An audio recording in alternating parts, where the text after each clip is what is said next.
Welcome, everyone, to the Nerd Journey Podcast, episode number 182. We're joining you every week to talk IT career progression and bring you the advice we wish we'd been given earlier in our careers. I'm your host, Nick Cordy, joined by my co-host, John White, at VJourneyman. Hey, John, how's it going? Hey, Nick, I'm doing great. Just want to remind everybody that we are both pre-sales technical engineers with backgrounds in IT operations. We hope our career discussions will be vendor neutral, relevant across disciplines, and remain timeless. If you're enjoying our content, please drop us a positive review on Apple Podcasts or wherever you happen to subscribe. And if you want to get in touch with us, please feel free to tweet or DM at Nerd Journey. Our DMs are open. Ultimately, we're just two nerds on a journey. A journey to career enlightenment. So let's take a trip. Awesome, John. Today is the end of a trilogy on Nerd Journey, the Bill Kindle trilogy, as we'll call it. If you missed part 1 in episode 180, go back and check it out. Bill tells us about some experience in customer service and how that shaped his career, how he started to tinker, had a constant desire to advance, and that he wanted his work to be valued by the organizations where he worked. In part 2, in episode 181, we talked about writing, how Bill got into writing, the role of community in his career, and how it actually helped him come back from burnout. What was the road to recovery like? Well, I guess you'll have to go back and listen. What's on tap today, John? And listening back to the episode, there were a few things that really jumped out at me. One was how Bill kind of got into the security part of technology, and there's a really interesting subtlety on getting into security operations center role, a role there versus like a pure security role, and what that transition was like. And then he has some really interesting advice on just getting into cybersecurity that I thought, was a variation on a theme about getting into, various technical roles. So it was a really interesting application, and I don't want to ruin the actual content, so I'll let it go there. Bill also kept on talking about writing. This is an episode that we actually hunted him down for and recorded to kind of close the loop on this cybersecurity role. And he talked a little bit more about the writing, and that added a little bit more flavor there. And I thought that was really cool. But hey, rather than talk about it, why don't we just go straight into episode number 182, our final talk with Bill Kindle.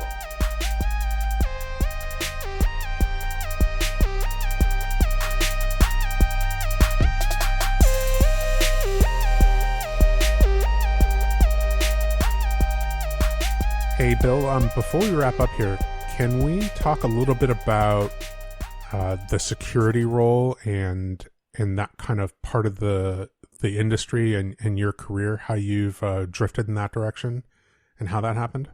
I think I mentioned before, I did some presentation work for local VMUG in Fort Wayne, Indiana, and through that organization, I met quite a few people.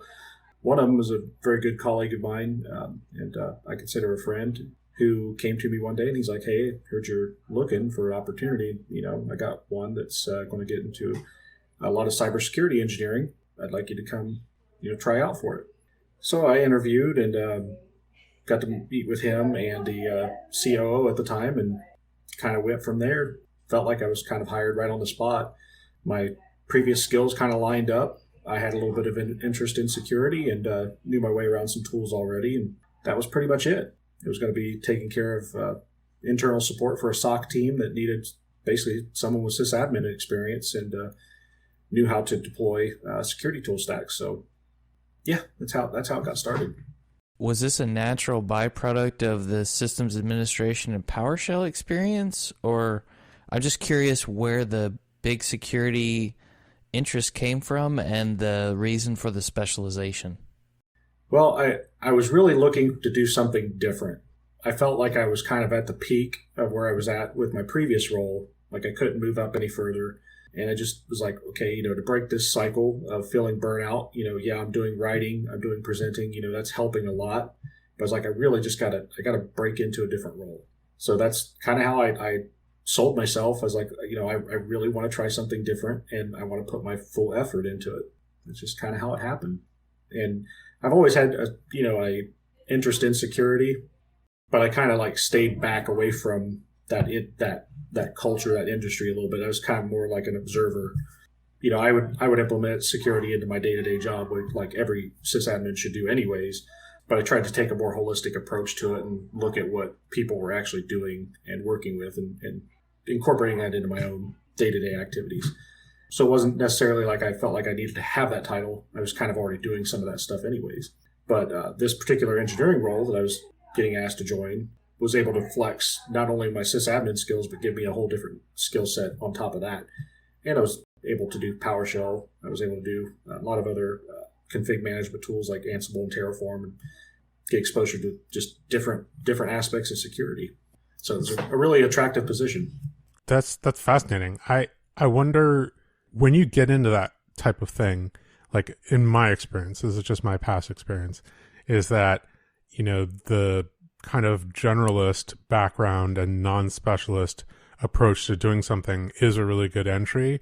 But then when you get to kind of that area where that's all that team does, you kind of realize, oh, like I had like 40% of what I thought these people were doing. And then now like the rest of the iceberg is exposed. Did you have like a moment like that?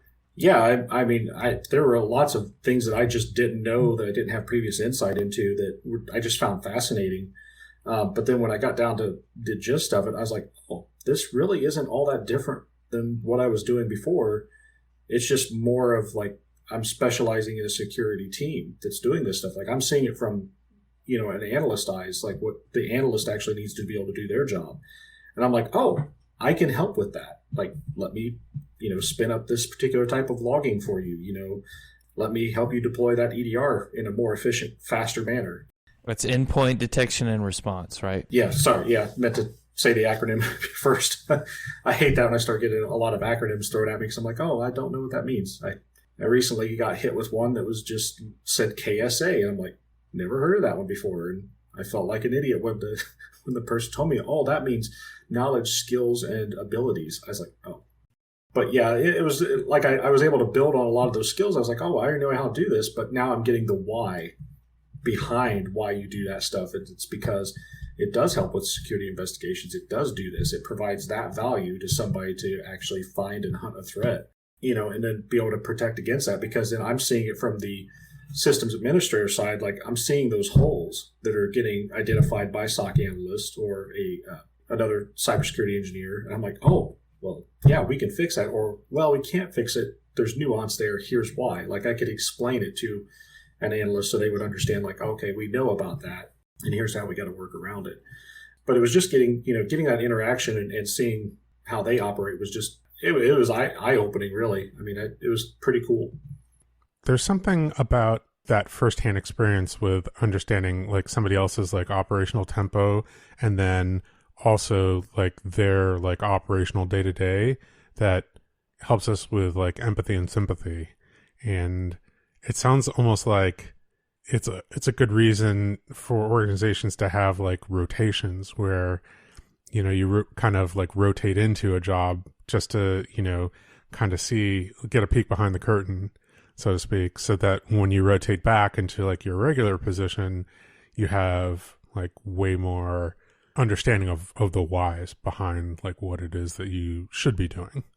Yeah. And that's exactly what it was in this position. It was that I got to see why having a systems engineer, being able to assist a SOC firsthand, why that position is actually necessary. And it's not sounding like, this isn't to knock on the position at all, because everybody's got their own skills and abilities. But, a typical SOC analyst, in my experience, doesn't have that deep systems knowledge that like someone like an experienced sysadmin would have. So they have to make some assumptions sometimes, like, oh, well, this is how it's, should be, but it might not be that way. And having a sysadmin, in like a cybersecurity engineering role that can kind of explain some of those things actually helps. Like I said, not everybody calls a cybersecurity engineer the same thing. Like in my experience, no two roles are identical. when it comes to a cybersecurity engineer. I mean, there's people that I had walk up to me at a local B-Sides event just recently, which I talk more about in a minute, that asked me what I do from day to day. And I explained to them, I was like, well, I do a lot of sysadmin type stuff, but I also focus on the security aspect of it. And they were shocked because they thought that cybersecurity engineers are like, purple teamers, or go out and, what they call red teaming, which is to purposely go out and break stuff. And I'm like, no, I'm not a hacker. That's a misconception. You need to do engineering work, and that's to make stuff work for the SOC to be able to do their security investigations. At least in current role that I'm in, that's how they structured it. That's fascinating. So there's roles out there that are kind of platform support, basically. Like, you're in charge of doing the underlying platform, and maybe your responsibility is like right below like the tools level for the application, for the security operations center. It's like instead of operating the tools, you're operating the platforms upon which the tools are being used. Yeah, exactly. And that's what I found really exciting about the role, was that I was in the thick of it every day. Like, I had to have a deep understanding on how everything worked together to basically provide a service to clients. And, when those things didn't work, that meant an entire team wasn't able to be effective in their jobs. And that, I took great pride in trying to make sure that every day those things were working at basically top performance. But, getting to see all of the different tools and how they work together, kind of gave me more insight, like you said, into seeing how all that information works together to support a team. And it's just, it's fun. I can't describe it any other way. It's something that's been very, very enlightening these last 2 years. Tell me if I'm off base here, but I'm trying to draw an analogy. Is it like the difference between being like a heavy machine mechanic who like maybe is in charge of I don't know, like diesel trucks or something like that, and then someone who specializes in that type of thing but for fire engines?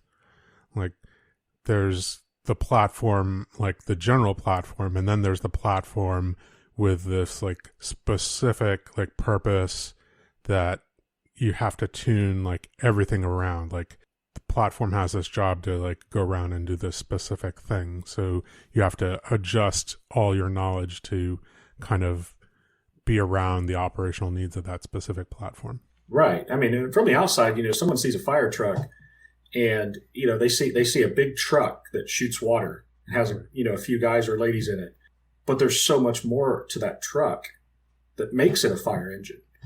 You've got hydraulic pumps, you've got generators, you've got tools, everything works together to make that fire truck effective. And everybody has a job on that fire truck. Sometimes you might have that one person that understands every single aspect of that fire truck and how everything has to work together precisely in order for it to, effectively put out fires or save somebody from a wreck. And that's kind of what, I felt was kind of that cyber engineering role, is that, you had to have that knowledge, that depth of knowledge, to understand how all these tools work together, how to tweak them to make them work even better, or know when they, were no longer effective, and know when to pull them out. Here's how I would classify the job title as it should be: Security Systems Architect. That's immediately what went off in my brain when you started talking, John. Yep, and that's actually what one of my coworkers' titles similarly was. It was a cybersecurity architect role. They were in charge of making multiple platforms work together with other platforms through some back-end automation. So it's pretty cool. Do you have any advice, Bill, in addition to what we've already talked about, for folks who want to break in to this cybersecurity specialty or technology field in general? It would be to don't be afraid of writing about your experiences. Build a home lab. Definitely build a home lab. You can do it with an old laptop and a off the shelf switch from Target or Walmart. But you gotta start somewhere. Building little home labs, doing labs online. You just got to have some activity, because just waiting around for a role to come up isn't the best way to break into cybersecurity. You need to put yourself out there. You need to actively participate in the communities. Like, if you've got one in your area, join a local B-Sides group. Can you explain what that is? So B-Sides is basically like a community security conference organization. So, groups will get together. Most of them that I've seen are mostly yearly. Some of them I think actually have like monthly meetings, but it's just security professionals. Everyone from SOC analysts to C-suite types can be involved, and they just talk about education topics, career advice, and just general security. IT security. This was my first involvement in one this year. I was super excited about it. I actually joined it with a few former coworkers of mine who were SOC analysts that started this one up in Fort Wayne, Indiana. We just had it at the end of May, and it was phenomenal. We had a couple hundred people show up, quite a few vendors, and had some really good presentations from some very, very influential people. I don't know. It was good to see, one, because, COVID's kind of over and, people are starting to get back out to conferences again. So it was kind of good to see people like actual face-to-face this time. I enjoyed that. Hearing different stories, from different people and different job roles and what they're doing was just, exciting.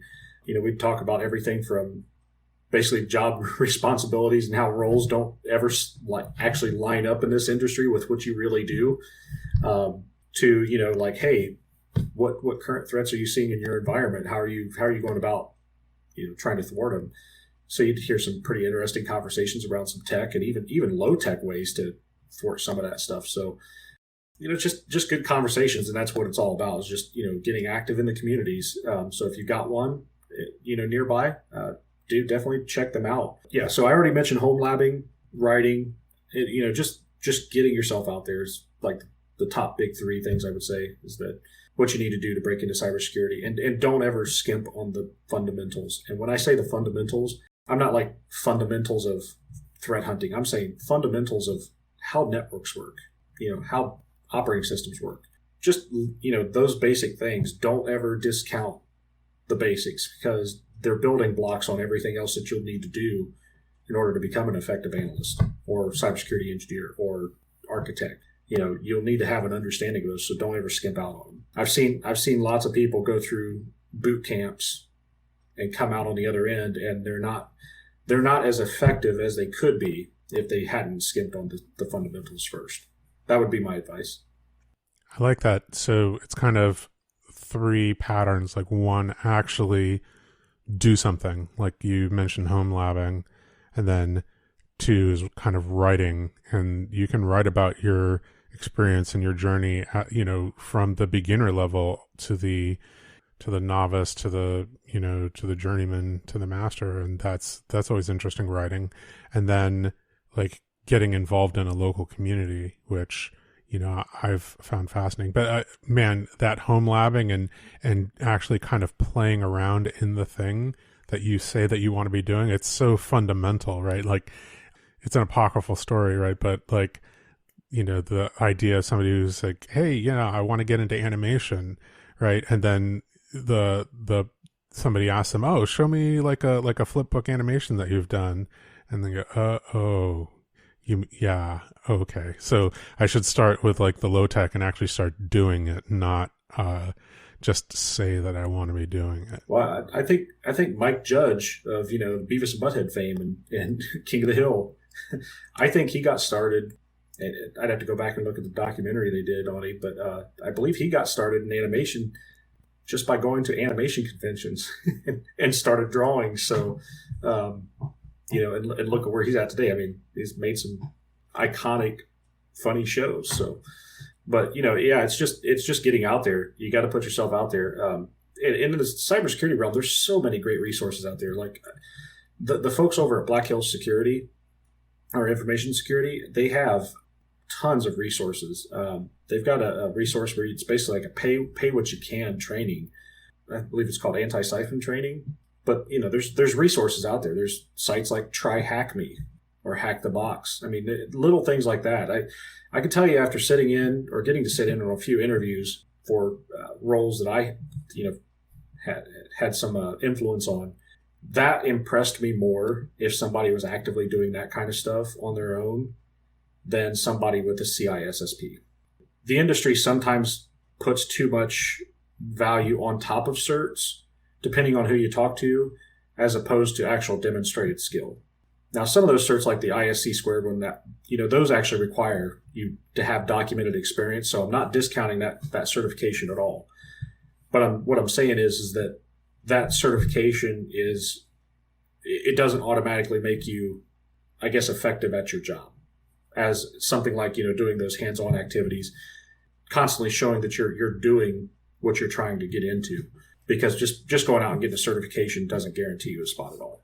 No, I can totally understand what you're saying. It's like if you are building a resume and a history of writing, even on your own blog, saying here's where I started in security, here's all the studying that I'm doing, here's my home lab, how I set it up, and then you have this deep understanding of the fundamentals, as you mentioned, and then you talk about, a bunch of activities that you've actually done, successes, failures, your write-ups, right? Because as a security engineer, somebody who's in the field and customer facing, the write-ups are pretty critically important, as part of what it is that you deliver when it comes to work product. And then maybe you don't have the certification, but if you have this history of all this writing and this history of activity, then somebody is much more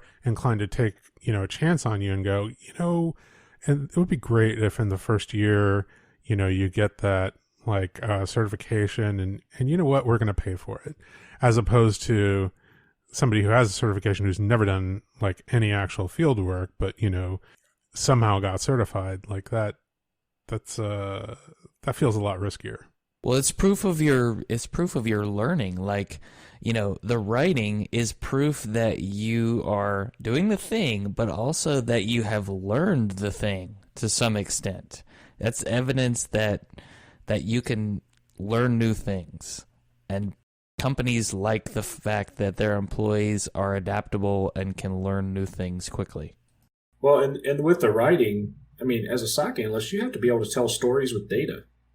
So you have to be able to articulate what it is you're seeing, why it's bad, what action needs to be taken. So if you train yourself early on to just be writing and telling those stories in your own home lab, it makes the job that much easier, because then you're going to know the basics of what you're looking for. You're going to know how to articulate those basics, and you're just going to have that much easier of a time, instead of just I went out and I got that CompTIA certification, yesterday. I'm ready to go. I'm just boom, dropped in, and then you find out, you're like, what did I get myself into? Because you find yourself, you're doing a lot of write-ups, you're doing a lot of reporting. You're not just sitting and constantly responding to something. You have to actually sit and analyze data and analyze logs, and then articulate those logs to management, to other sysadmin teams. That's why I said don't discount the basics, and definitely don't discount practicing writing. Even if it's just a couple paragraphs about something you're doing in your home lab, do it. Who cares if nobody else reads it but you?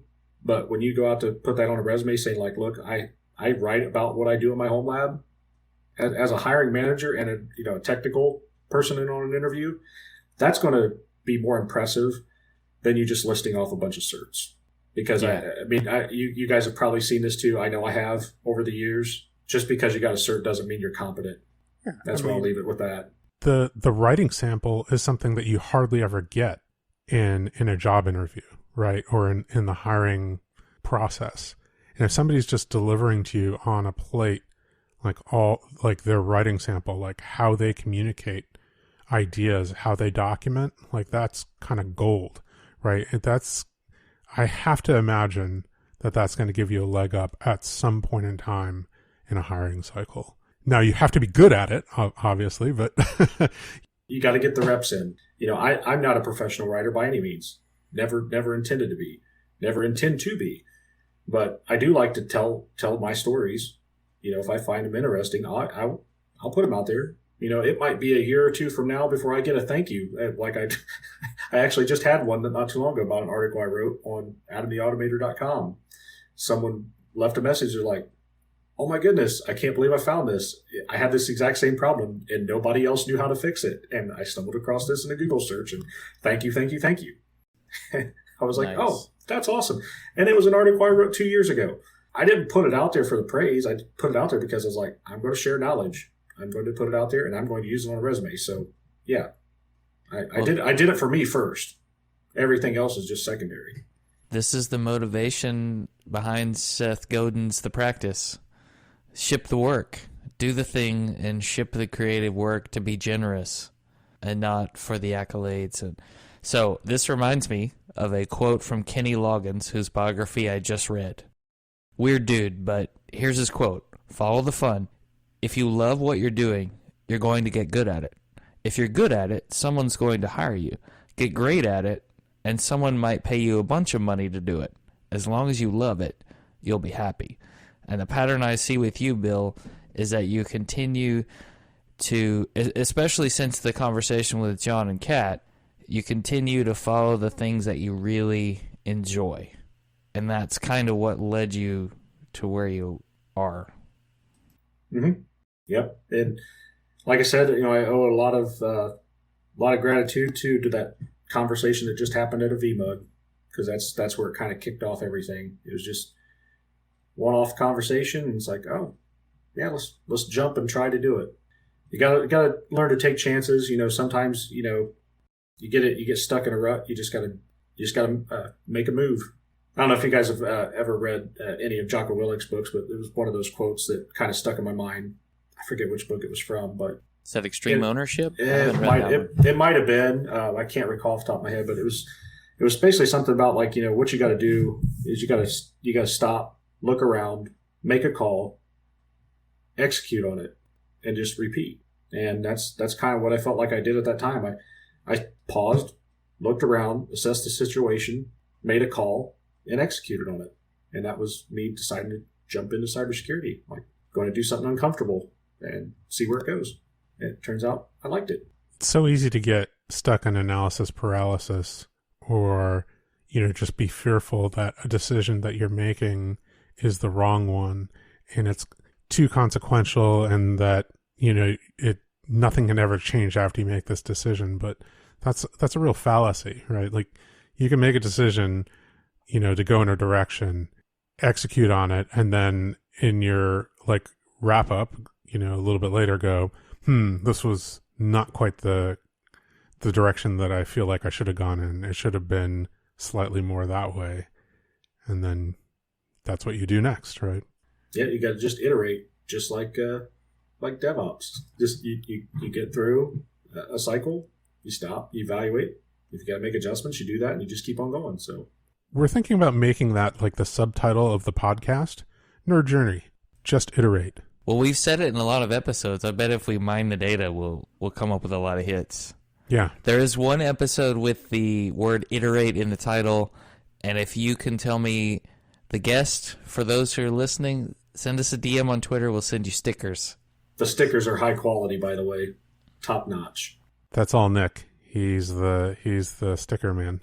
Hey, listen, Bill, we want to say thank you so much for spending time with us. If people want to follow up with you, where can they find you? I'm on the interwebs a little bit. I'm on LinkedIn. You can find me there. You can also find some of my writing over at adamtheautomator.com and over at forsysops.com. I might have some new content coming out on both those sites in the near future. Ooh, that's exciting. Like if you're waking up the writing beast, that we need to jump all over that. When those things come out, if you could ping us on Twitter, we'll make sure to reshare. Took a break from it just a little bit, just to kind of catch a breather, because that's the other thing. You can't burn yourself out on something you like doing too, and that's where I was kind of starting to head. So I was like, well, I better stop before I do get burned out, and took a little bit of a break, and then the bug kind of bit me again just recently, and I was like, well, I'm going to put some stuff out there and see where it goes. Yeah, I mean, and we should probably distinguish between like writing, the quality of writing that you need to write for like your own personal blog, and the quality of writing that you need to do for, adamtheautomator.com or forsysops.com is like slightly different. Like you could, You can write for your own personal blog without a strong thesis statement for the entry, but you can't really do that for a professional site. Yeah, and that's the other thing too with writing. You could do it for yourself, and then if you get decent enough at it, or find a place that can do the editing for you, you make a little side hustle money too. So there's benefits to writing. You just got to start doing it. Well, Bill, thanks a lot for coming on our journey. Really appreciate your time. We will shout out like all those sites and like maybe link to some of your past writing. Like I said, when you publish something new, just let us know and we'll make sure to retweet that. And we can even come back and add it to the show notes for people who are discovering us on the long tail. Really appreciate your time, and thanks a lot for coming on. Well, thanks for having me on. Maybe we can do it again sometime. Definitely. Thanks again, Bill. Thank you.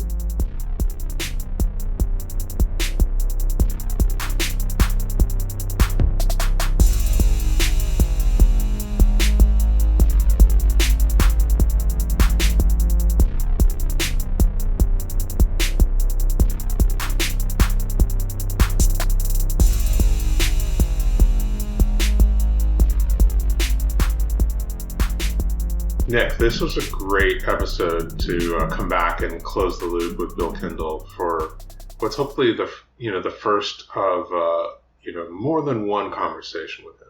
Right? Let's hopefully reconnect with him at a later date, and hear about what's going on with him later. After having listened to that, are there any kind of major takeaways that stuck with you?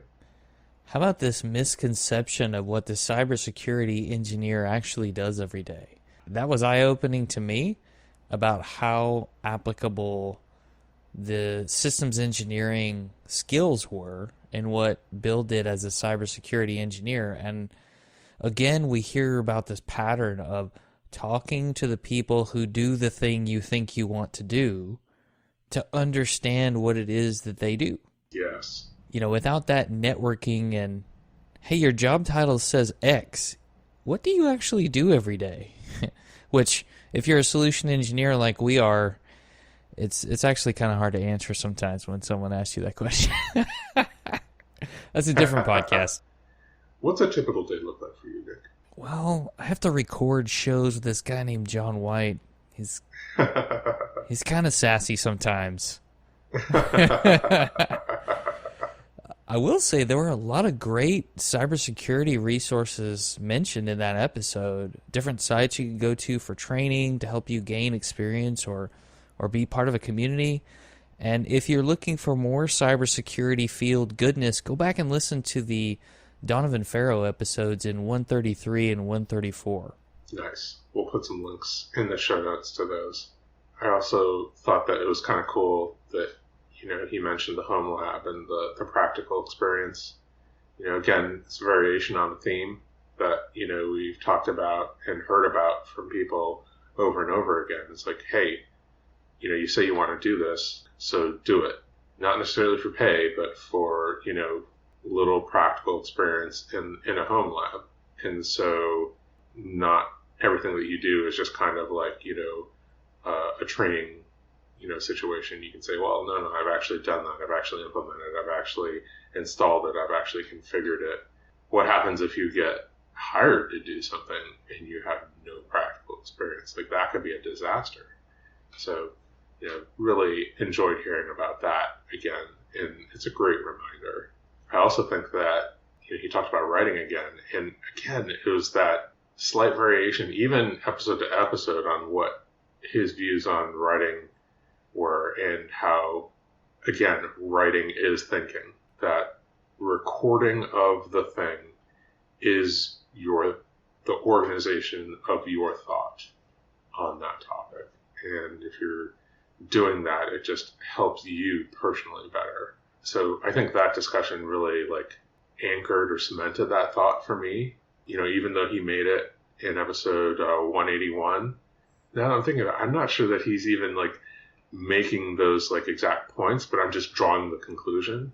And that, coming away with that, is just awesome. He's just totally modeling it, and it's making me go, oh, writing is thinking. So kudos to Bill. Yeah. And Josh Duffney was right on with that advice, wasn't he? Yep. It's hard to listen to all these and not want to go and write more stuff, just in general, for me. Yeah, definitely inspiring for me. I'm doing experiments on my own and doing a little bit more, technical exploration. I think I've been inspired in the last, since I've returned to do that. And then writing down, the things that I'm learning as I'm going and trying to organize those thoughts. So I'm teaching myself for repeatability, that's important. And then even if it never gets published, it's kind of very, very helpful. And I've found that I don't have to repeat things over and over again. It's like, okay, no, I wrote it down and that really anchored it for me. And if I forget when I go back and read it, I wrote it down and it forced me to organize that thought and record it in a way that makes sense to the primary audience, which is me. So, yeah, writing is thinking. Thanks, Bill.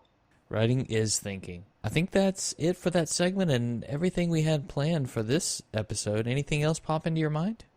No, just a reminder again that we'd like people to subscribe and give us a positive review on Apple Podcasts or wherever you happen to be listening. We want to know if we're being helpful and are always looking for interesting questions to ponder. We're collectively on Twitter @NerdJourney.